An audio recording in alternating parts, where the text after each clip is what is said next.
Welcome to the Whiskey and Wisdom Podcast. This is episode number 7. I am Tyler Yaw, and this is my co-host, Chris Kellum. And here's our special guest, Joe Solomon. Thanks for joining us today on the podcast, Joe. So, Chris, what are we sipping on today? All right, so Joe was kind enough to bring us a bottle of Angel's Envy, which I've literally only tasted once, and it is so smooth. Love Angel's Envy. It's one of my go-to favorites. It's a nice, clean whiskey. It's set up originally like more traditional whiskeys, but it's finished in a port wine barrel. So it just has a nice, smooth aftertaste. I think anybody who likes wine will like this as like a good whiskey crossover. Good point. The way the finish is. But yeah, let's try it out. Cheers. Cheers.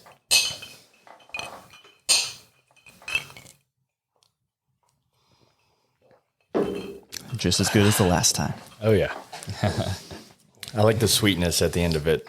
Yeah, It's just a definitely. little bit of that vanilla at the end. It kind of mellows it out.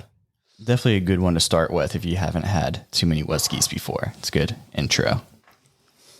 But before we get into the meat of our podcast today, we want to thank our sponsor again, Hydronique Hydration.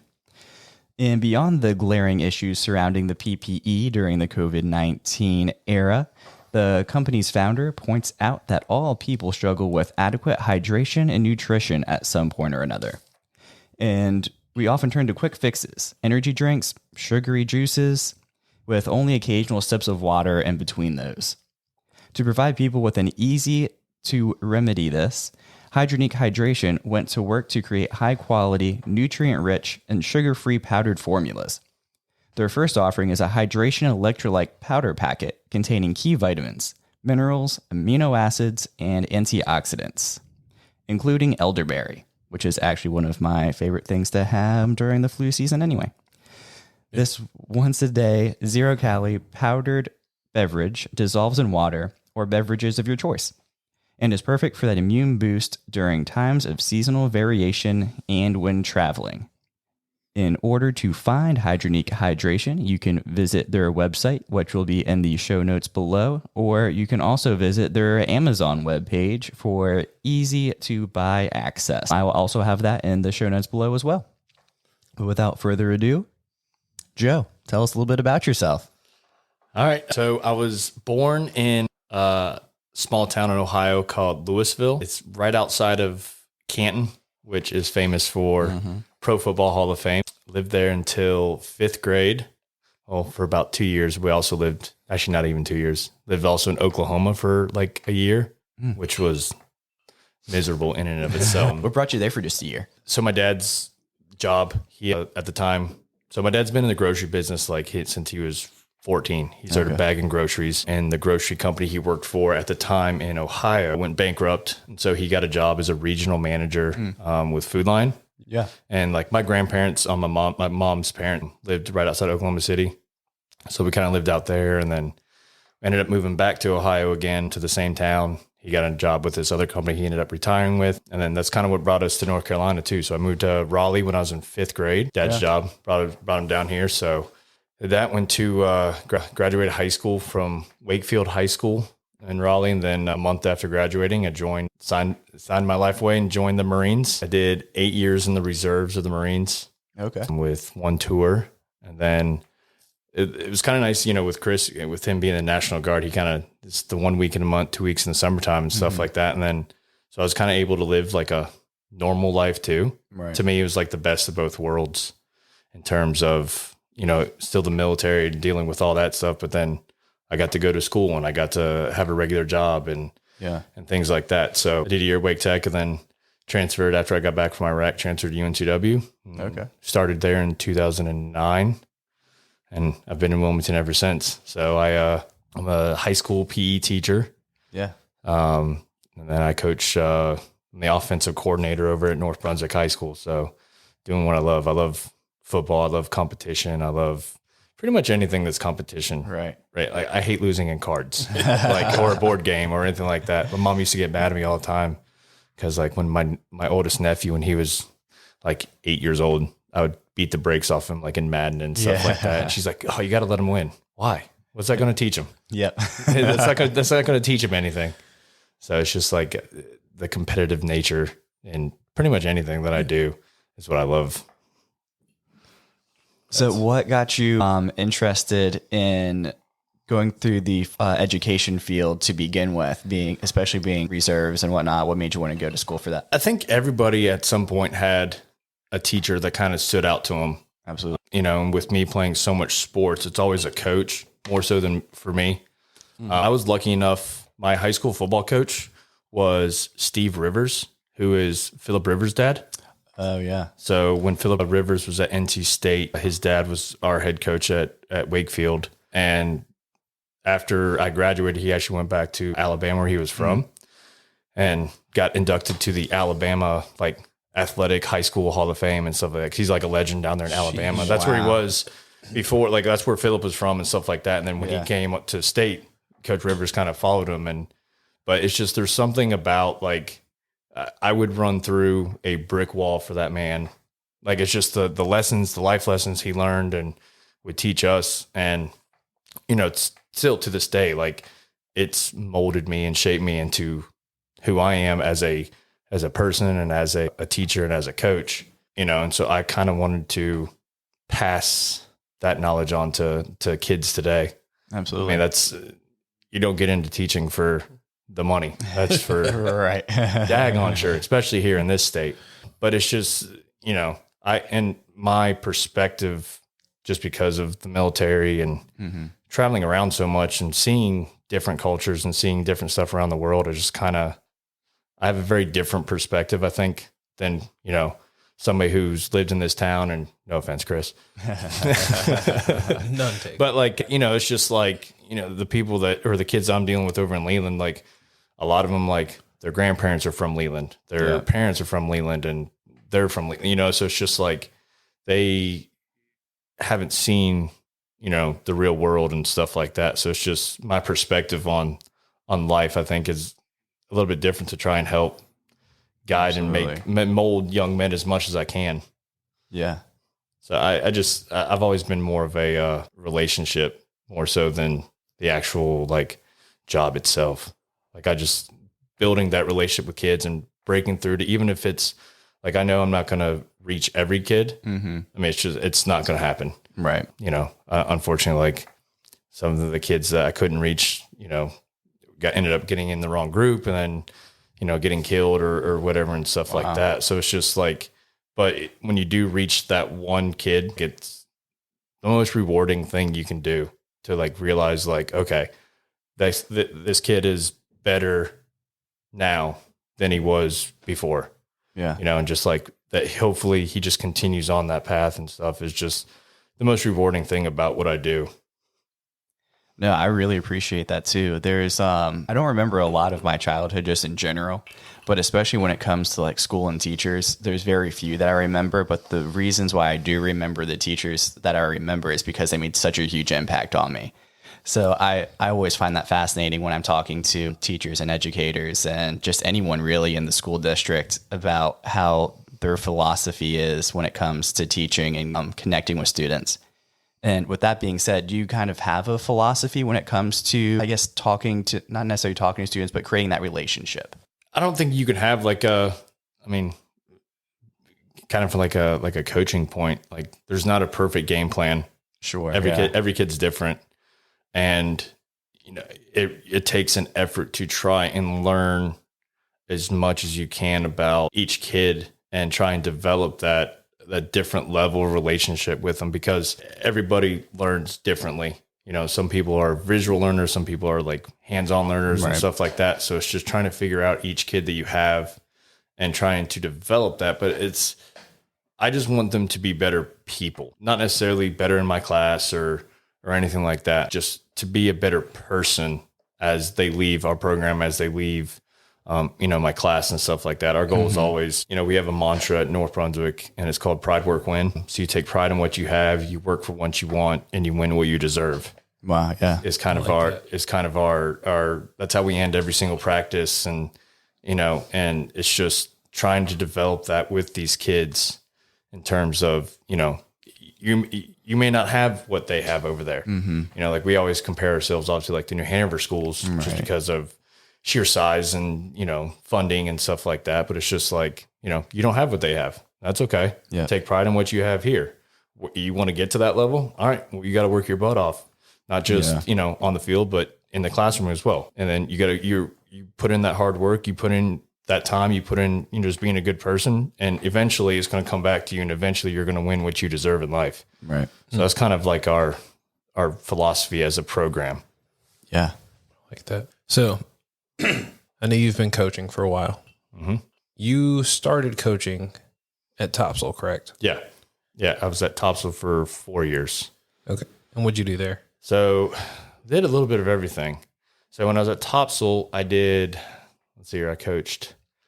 So the guy who's the head coach in North Brunswick now was the head coach at Topsail then. And I went to UNCW with a guy, Bub White, who his dad, Bill, was the baseball coach at Topsail at the time. And I was like, hey, you know, and Bub at the time was the JV baseball coach and stuff. Like, hey, can you reach out to the football coach? You know, I'm interested in, you know, trying to just help the program and, you know, get into coaching and stuff like that. And so Bub got me introduced with Brian. And so that first year I kind of bounced around a little bit between the middle school that was on the same campus. Like I would help there. And then I'd come up to the varsity, the JV and varsity practice. And I was coaching receivers and defensive backs that first year. And then I coached over the 4 years. I coached running backs. I coached outside linebackers. I coached inside linebackers. And then that last year, I actually was the defensive coordinator for him. And then he left and went to Virginia. So I ended up going to Laney after that and coached at Laney for 3 years. And I did linebackers that first year. And then I did receivers the next 2 years from that. So I was with Greg Dietz. He was the first head coach, and then he stepped down, and then Ishad Yeoman was the head coach that took over for him. So I coached with Yeoman for 2 years. And then I got a little burned out of high school football. It was, you know, it's a lot of, people don't realize, I mean, it's a 12-month job, like for high school football. Cause even right now, you know, we just started our spring practices and stuff. So not even into football season yet, but we're still breaking down film. We're still game planning. We're still working on our install schedule and stuff like that. And then you have all the summer workouts. You know, when I was at Laney, I would get up earlier during the summer than I would during the school year. Wow. Because we would start workouts, because obviously it's hotter than Hades out here. So we would start workouts at 6:30 in the morning and go till like 9. Yeah. Wow. You know, try and beat the heat of the day and stuff like that. So it's just all that grind. And then, you know, with Laney being a 4A high school, and it's what kind of sucks about, you know, here in Wilmington when it comes to sports and stuff, like we're almost like an isolated island. Oh, we really are. When it comes to sports and like these schools and stuff. So, Definitely. because all around us is nothing but small schools like Pender, Trask, East Columbus, you know, stuff like that. So for a school like when I was at Laney, for us to play anybody close to our classification, well, the closest you're going to is either Jacksonville, that's 3A, or Greenville, which is a 2.5 hour bus ride, or go up to Raleigh, which is on a bus that only goes 55 miles an hour with no cruise control. It's even worse as you're the driver, because everybody else is typically asleep on the bus, and I'm sitting there driving high, like all hyped up on 5 hour energies just so I can try and stay awake driving home 3 hours in the dark on 40, which is already a miserable drive anyways. Right. That is so painful. You know, so it's just like all that time and stuff like that just kind of got burned out. And then I took over at Noble when I was teaching there and was the head coach there for 5 years. And then, you know, it was nice because I was, you know, getting home at 6 o'clock every night. My furthest drive is like down to Murray Middle School. So it was like a 25-minute drive was the furthest trip I had to go. And it was good to kind of revitalize myself and everything. And then when Coach Davis got the job at North Brunswick 4 years ago, pretty much when he first got down here, he's like, hey, come coach with me again. I was like, I had a group at Noble that was, I went 3 years in a row undefeated. And like that 8th grade group that I had in one more year with them. I was like, I can't leave these guys right now. Like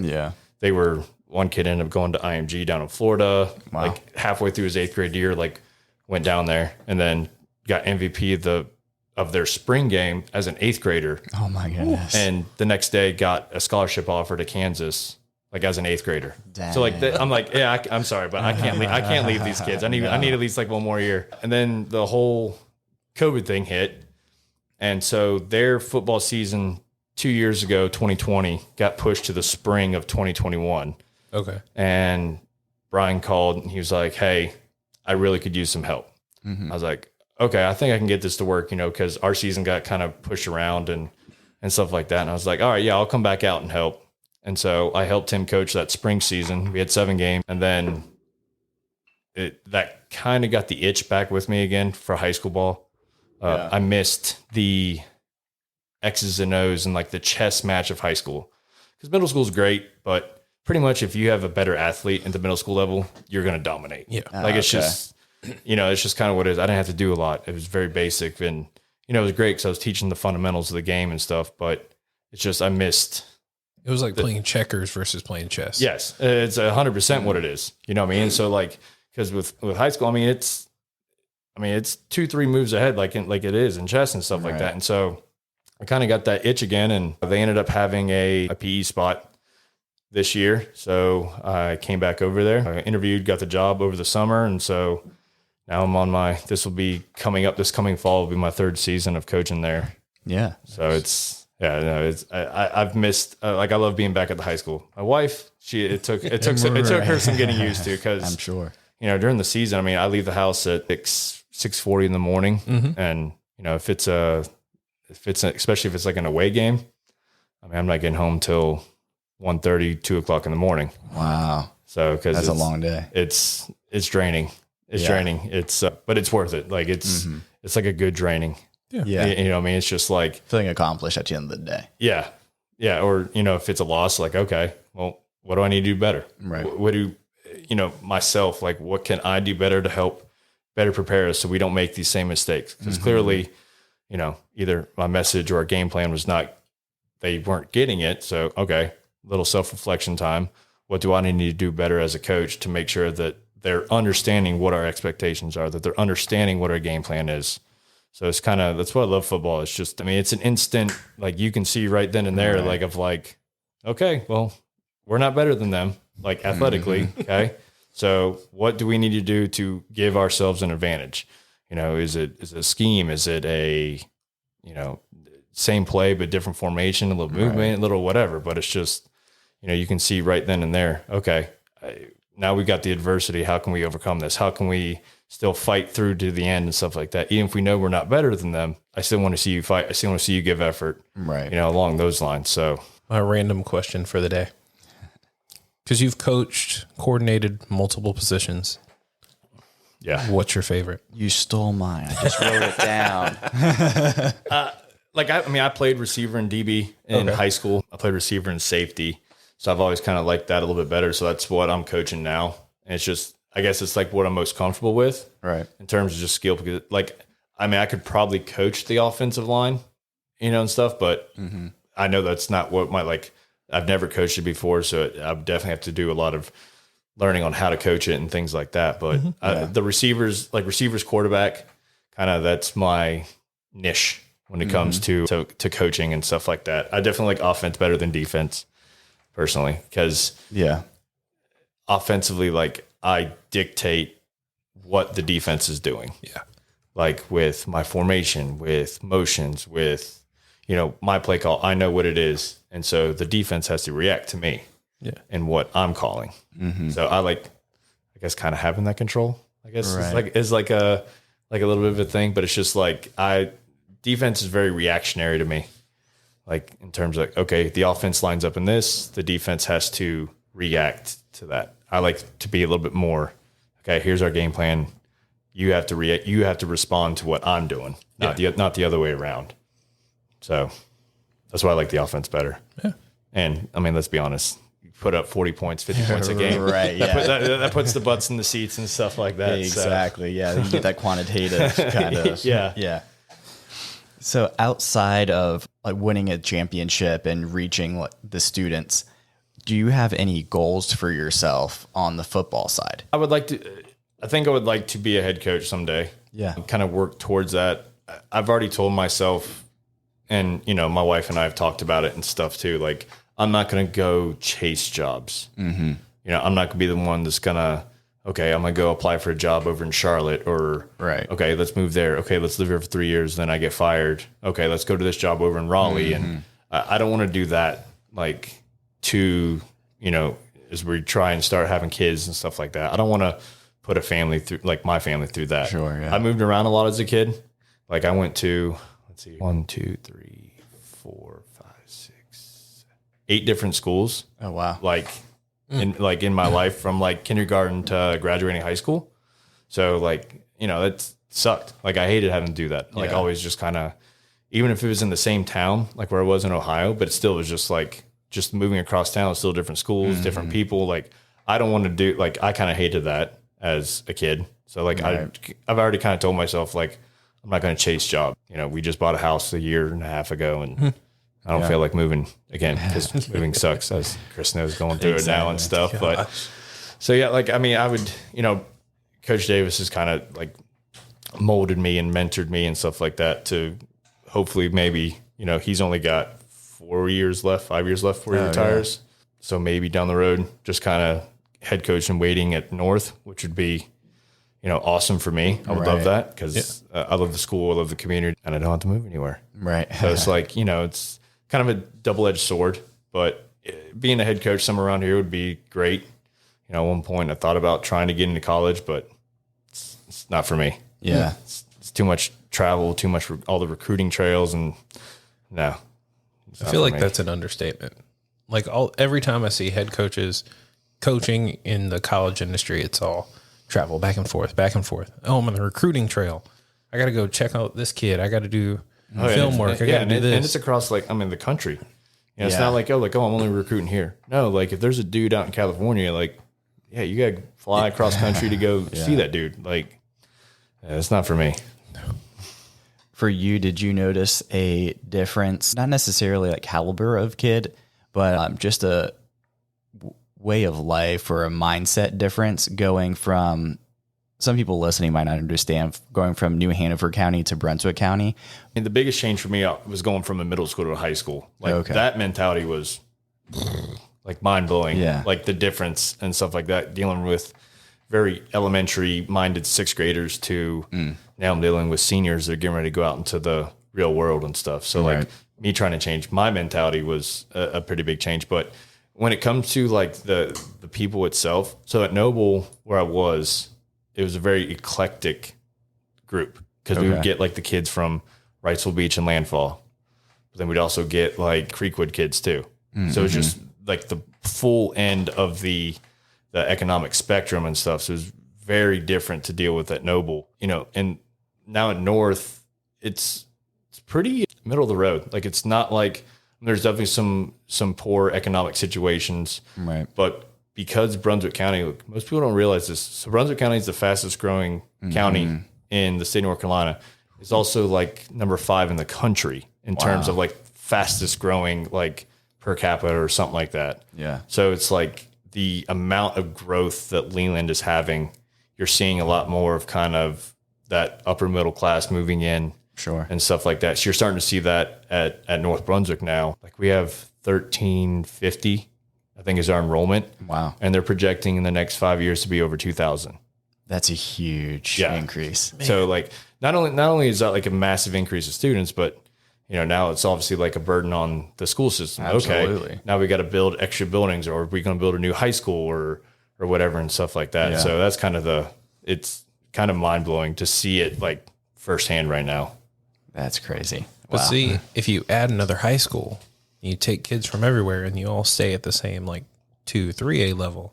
Yeah, and that's kind of the weird thing is like with us being a split conference. So it's pretty much like the 3 Brunswick schools are 3A, and then the 4 New Hanover schools in Topsail are all 4A now. Oh, wow. So it's like, you know, really for us, for playoff purposes, we just have to beat like South and West, you know, because then we'll be the winning 3A team or whatever. So, you know, if they take that, but then who else are you going to go in a conference with? Because like, there's nobody else around here, Right. Unless you go with like Whiteville and South Columbus, East Columbus, or schools like that and stuff. But yeah, it'll be a very interesting next couple of years on what happens with all that. I can see that. I was surprised. Like when I was going to high school, Topsail was a 2A school. That's what they were when I was coaching. There was 2A. We were like East Dupin and all that stuff. Wow. Like, we didn't even look at Topsail. They were like, oh, hey, we'll play Topsail as the, get your strokes in kind of Yeah, games. the warm-up opening game. Yeah. And now Topsail is just kind of blown up. And I guess people are like, well, we don't want to move up there, so might as well move to Brunswick County. That's that, and that just like taxes are so much cheaper in Brunswick County. That's why so many people that live in or work in Wilmington, they go live in Brunswick County because it's so much cheaper property tax. That's why I do. Yeah. Yeah. Like, and so, but you're talking about Topsail. So like just the growth in this area in general. So every 4 years is when the state reclassifies high schools. Okay. So Interesting. literally the last 4 realignment cycles, Topsail was 1A, then they jumped to 2A, then they jumped to 3A, and now they're 4A. So in 3 consecutive in realignment cycles, they've jumped to every classification. And North will probably be 4A when it comes to if they don't build a new high school and stuff like that. It's insane, just the growth and how crazy it is around here. How's that affect teaching PE? So when I was at Noble, we had 3 PE teachers. So I had anywhere from 45 to 60 in a class, Wow. which is insane. Yeah, that's absurd. It was insane to For deal with. PE, I'm sure that's just chaos. But I will say we were very good in terms of it was very organized. You'd have to be, I'm sure. Yeah. It was very strict in what we had to do. So with us now in PE and stuff like that over at North, so it's just obviously going to high school, it's a little bit different because there's different electives. Mm-hmm. So you have the only time you have to take a PE class is you're freshman health and PE. That's the only required PE you have to take your entire high school career, which is mind blowing to me. But it's a different subject for freaking how obese this country is. And you're like, oh yeah, you only have to take 1 PE class. What? It's crazy. When I moved down here, my sister started high school down here. She was in middle school, but she was in high school the next year. And she was telling me that they only have 1 PE class. And there's really no structure, at least where she went to school, for it. And there was kind of oh, hey, go play volleyball today or whatever. And Pennsylvania, where I grew up specifically, you had to take it all 4 years. And not only do you have to take it all 4 years, but you get graded on how fast you run. So you could get a B because you weren't running fast enough. And I was a weightlifter, so I never ran fast enough. Well, that's my wife because my wife's from Pennsylvania as well and stuff like that. So she would talk about that, how she, I'm like, oh yeah, they only have to take 1 class. She's like, we had to take it all 4 years. Oh yeah. And we would take swimming and things like that. We would go walk across to the natatorium and go swimming. Yeah. For a PE class. I'm like, yeah, no, we don't do that. I mean, so I teach so freshman PE. So we alternate every other week. You're in health for 1 week and then you're in PE for a week and then health and so on. Yeah. I teach a sports medicine class, which is kind of introduction to if they want to go to be an exercise science major, physical therapist, athletic trainer, anything along those lines, which is really pretty interesting because so I give them just a basic break it down Barney style anatomy, different injuries and stuff like that. And I'll have our trainer come in and talk to us sometimes and teach them how to wrap an ankle or things along those lines. And then leisure sports, which is just basically that's what I thought. Leisure sports. So it's lifetime sports. And when I was in high school, we had lifetime sports. Right. It was awesome because twice a week we'd go to the bowling alley and we were in a bowling league, within our class. And then one day a week we would go, because at Wakefield we had TPC Wakefield. So we go up to the driving range, play golf. Wow. I was like, dude, this is awesome. No, we can't do that. Because in Lakeland there's no bowling alley. You'd have to go to Cardinal Lanes by Hoggard and stuff like that. And it's just the liability now because everything's CYA. You can't do that. Yeah. Can't drive 30 minutes down the road anymore. Yeah, exactly. So it's just so I was like, oh man, that sucks. So now it's just we obviously try and keep it as structured as possible. And then I teach weightlifting, which this is my first time ever teaching that, but it's really interesting. I enjoy the kinesiology of it. And so Coach Davis, who teaches the other 3 weightlifting classes, is really, really good when it comes to understanding the movements and why the why behind it. Wow. So why are we doing this lift? Well, this is the why. So learning all that kind of stuff is something I've never really had to do, I'm like, man, I wish I would have known this when I was in high school. I'd have been Right. For boss. sure. I would have been a boss. Like, oh, this is why I'm doing this movement, not just whatever. You know what I mean? So it's like, oh, you got to work on the medial glutes. This works the medial glutes. This works, whatever. It's just like, holy cow.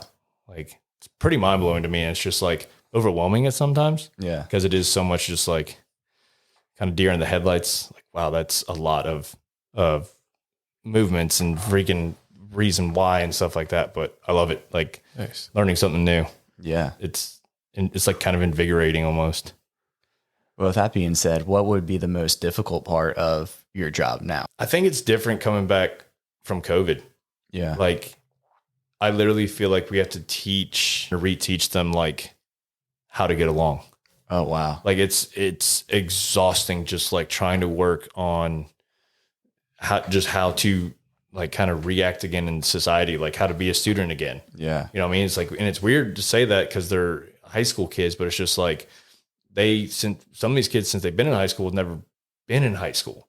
You know what I mean? Because it's like they've all been remote and stuff like that. So just trying to really reteach them, how to get along with others and how to socialize and stuff like that. So like the mental health issues is what is like the biggest thing that we're trying to deal with now. Wow. So it's just across the board, just how much more you're seeing in mental health issues and things like that is definitely like the deepest and hardest part of my job.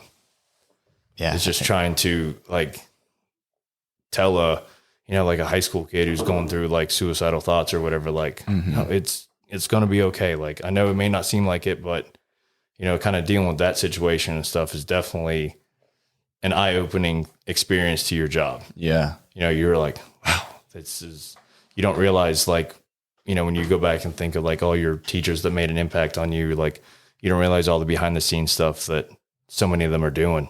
Right. Yeah. It's just, it's like emotionally exhausting and draining some days, but then like I've always said, but it's also the most rewarding. Yeah. It can be the most rewarding. Like I was saying earlier, when you connect with like that one kid, it's just like, okay, this is why I'm in this job. This is why I'm in this profession is right here. So that's like why I love my job too. Yeah. That's incredible. Would you say that it's a lot of those mental health issues coming from them being sheltered for so long and trying to interact with others? Or is it just because they'd been shut off from society, I guess you could say, for so long, or a little both maybe? I think there's so many variables now with kids, like the cell phone or like what we're doing now with like this podcast of like just social media and just like how great it can be, but also like how terrible it can be at the same time. I think there's so many things of these kids see like on social media and stuff like that. That's just like, oh, well, you're not fit enough. You're not skinny enough. You're fat, you're ugly, you're overweight or all those things. So it's just like mentally draining in that aspect. Yeah. Then you throw that in with not being around anybody for, 18 months, almost 2 years and stuff like that because of COVID and stuff. And it's just like, it's almost like, it's like the perfect storm of like society today. Yeah. Like, I mean, you're seeing it not just in schools and stuff, just in the craziness of the world today, just how much it's affected and changed things. And so I don't know. I think it's one thing. I think it's such just a perfect storm of a bunch of things, Right. But it's just, the COVID thing and trying to get them back to socialize is just, Yeah. So for this podcast in particular, the main age group is from the ages of like 25 to 45. So right out of college and starting in your career, kind of getting your footing and whatnot. What would you tell that age group if they're directly in contact with high school students, what could they do to help with some of those mental issues? Oh, that's a good one. I think some of these kids today, they don't know how to ask for help because it's either like, oh, or like, like some of the athletes that I deal with and stuff like, oh, that's soft. Like I'm okay. They think it's almost like they're too tough to ask for help. Yeah.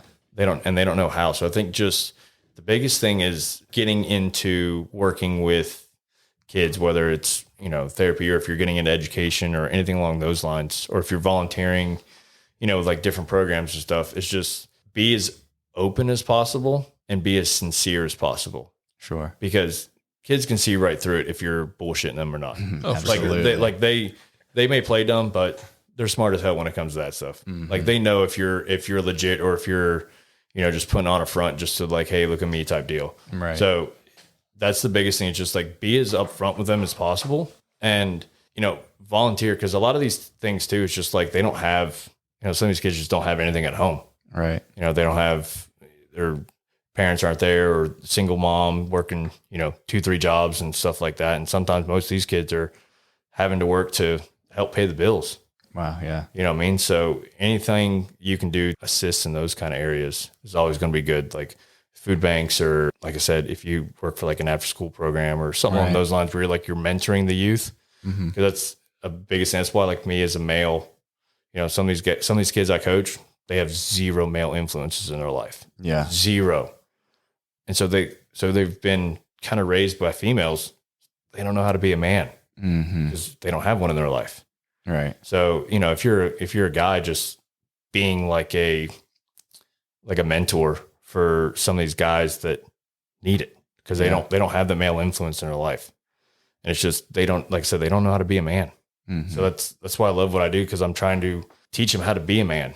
Yeah. Like kind of sometimes you guys grow a pair and grow up. Right. You know what I mean? Chris and I were actually having a conversation with someone else recently where we were talking about that it seems like society in general is trying to make it okay for people to ask that they need help and ask more questions.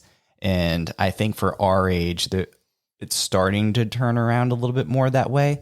But from what you were just saying there, it seems like in the high school realm that it's still that kind of like macho, like, I don't need anyone's help. I can do this on my own. Is that a pretty accurate way of presenting it? Yeah, I think it's because mental health has been on such the forefront lately. Just like in society in general, right? Like how much more we're realizing and seeing, mental health issues and things like that. Like I just saw a dude from Ohio State just medically retired from football because he literally like before last season he only played like 2 games and kind of like went on the injured list. But wasn't really hurt. Well, he attempted to commit suicide. Wow. Like, and then went to like the head coach, Coach Day and stuff like that. And so like, you're seeing full scholarship football players dealing with mental health issues. Yeah. And it's okay to not be okay, and too many people aren't thinking like that. Yeah. It's definitely getting better and stuff, but as the high school kids today, I think are still kind of in that mindset of like, I'm good, but it's definitely starting to transition and flip it. Like you said, to start asking those questions for help and understanding that it's okay to not be okay. Yeah. I mean, really it's what it is. It's okay for that. And, you're seeing these kids now as they are getting older with the social media and stuff like that. So yeah, it's interesting. I feel like you said, a lot of kids growing up either have no men in their life. And so they're like, oh, well, teaching them, like you said, to try and be more of a man is harder because what their family says being a man is not really what it is in the real world. Because their family's like, no, you need to help do this. You need to do this. You got to be quiet. You don't complain about your mental issues. And that's where I think a lot of kids are getting that mental boom, is because this is what their parents are saying. And there's nobody else around them to actually show them, hey, this is what you should be doing to help yourself get in a better position. Yeah. I see, especially like with when it comes to football players and stuff like that, we've seen on the field where all of a sudden, if things get tough, they shut down, just mentally shut down. Okay. Yeah. It didn't go your way. That's okay. Right. But like, as they said when we were kids, like pick yourself up, dust yourself off and try again. Yeah. You know what I mean? Like there's not that mentality. It's just very easy to, oh, I didn't get it the first time. Okay. I'm done. I quit. There's no facing of adversity. It's kind of on my own personal thing, but I think it all starts with like also the youth level sports and stuff like that too. It's like when it comes to participation trophies and all that crap, we're making a generation of, right. Oh, it's okay. You didn't win, but here's a trophy anyways. Why? There's winners and losers in life. Exactly. And this is what I tell kids all the time. Like, it ain't like, like Rocky says in the movie, it ain't all sunshine and rainbows. It's, you can't just like tell your boss one day, like, screw you. Oh, you got fired. What? You can't do that. Well, yeah, you just told your boss, screw you. Like, you're going to get fired. And guess what? That's real life. Right. Like, that's not when people get these like, well, I did my best. I should get something for it. Well, your best wasn't good enough. Sorry. Like, and that's why I try and tell these kids all the time. It's just like, just because you get this in life or get this in school and stuff like that, that's not what it's going to be like in real life. Sometimes I feel like as an education system, we're failing kids because I think we're setting them up for failure in real life sometimes. Just when it comes to like, if a kid doesn't turn in an assignment, oh, we have to give them a 50. Why? Wow. Why? Yeah. They didn't turn anything in. Why do they get half the credit? What? Yeah. Like, it's just like that mentality. I'm like, holy cow. Like some of these kids are going to be set up for failure when it comes to real life. And it's just like, oof.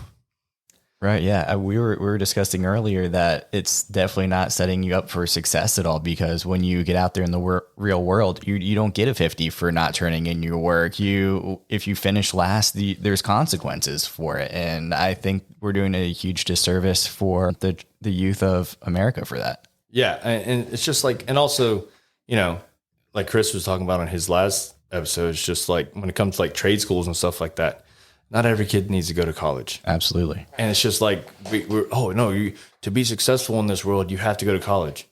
No, you don't. You don't. And some people aren't good. Like my oldest nephew, he just turned 19. School is not for him. It's not. Yep. So he's going to trade school to be a lineman.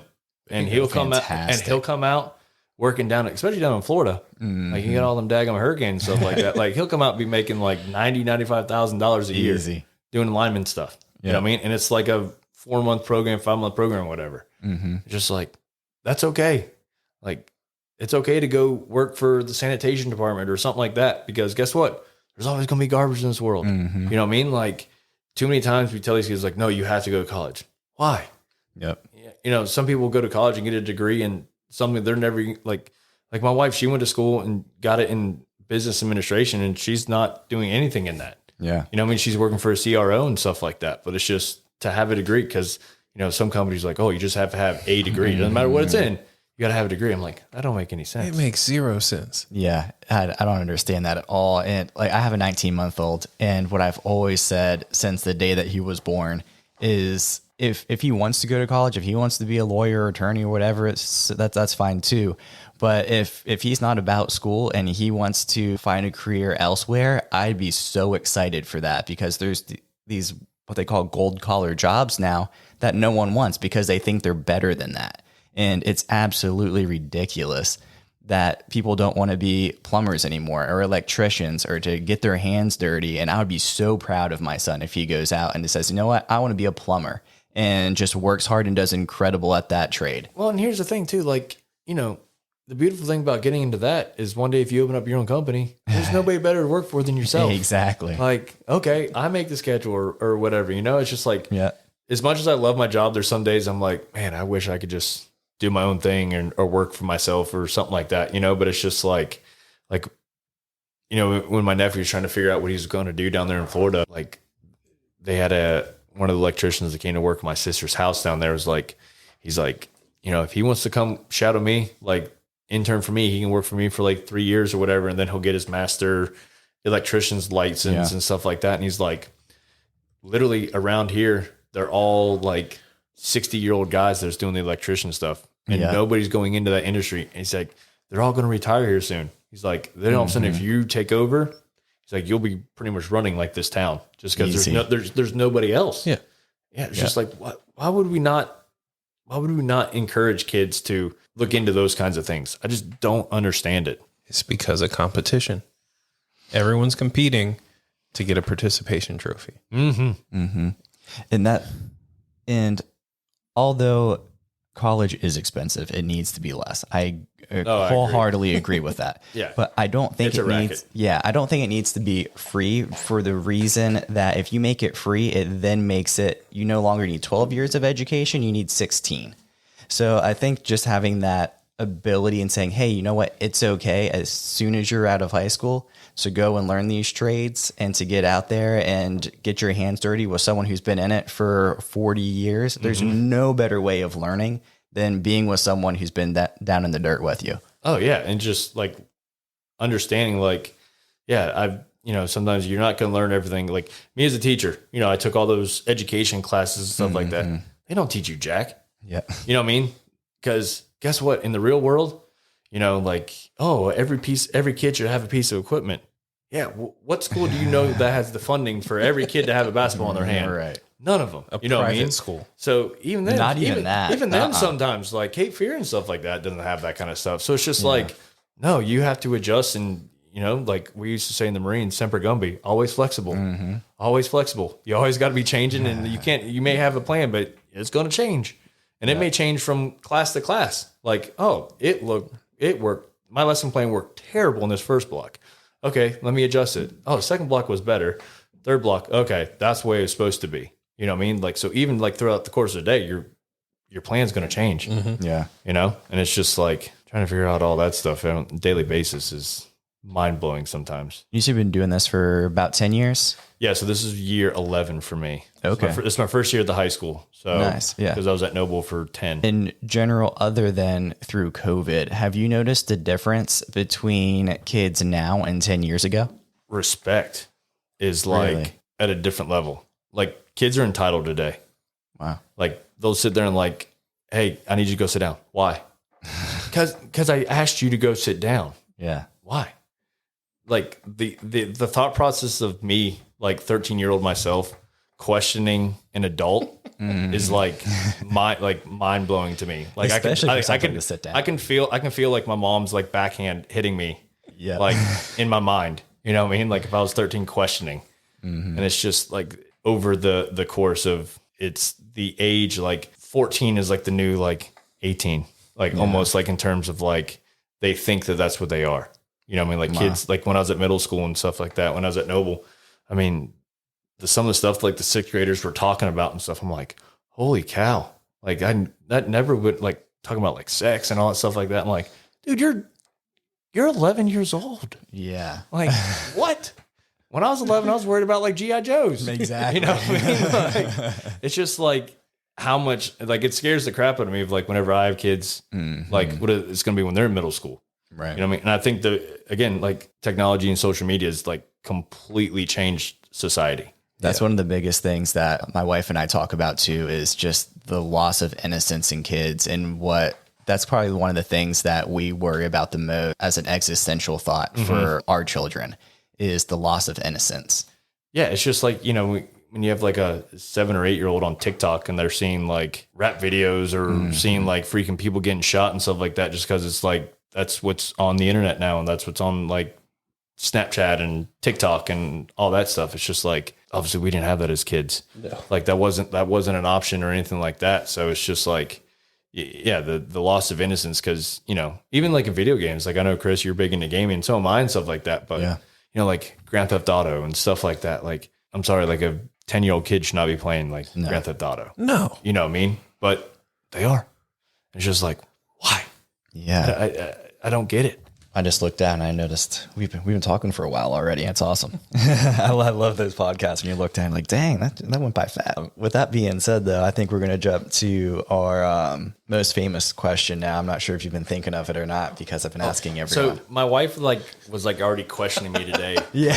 When I said that I was coming over here and stuff, she's like, do you know what you're going to say? I'm like, yeah, I got the genetics. She's like, well, you like to ramble a lot. So I'm like, that's what a podcast is. Exactly. Yeah. You just ramble about whatever floats your boat.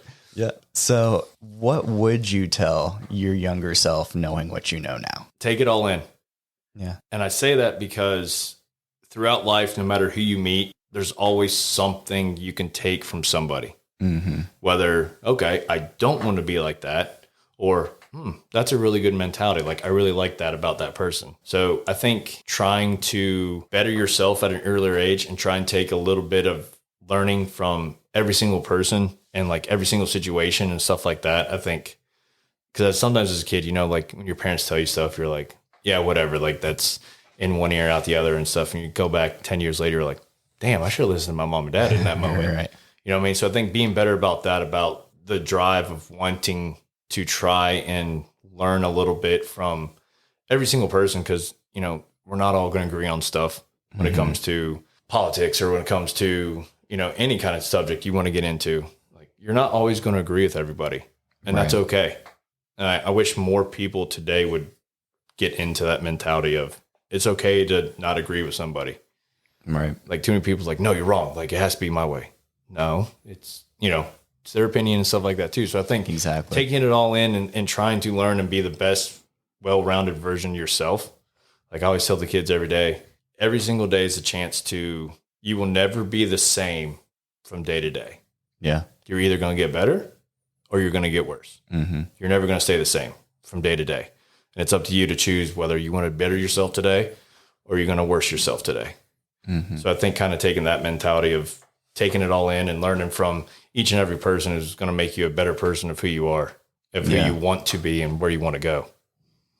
That's interesting too, because I've always heard the saying that just become 1% better every day and you'll be X% better by the end of the year. But I've never actually thought about it in the inverse, that if you're not doing something to improve yourself, you're taking one step back every day. Mm-hmm.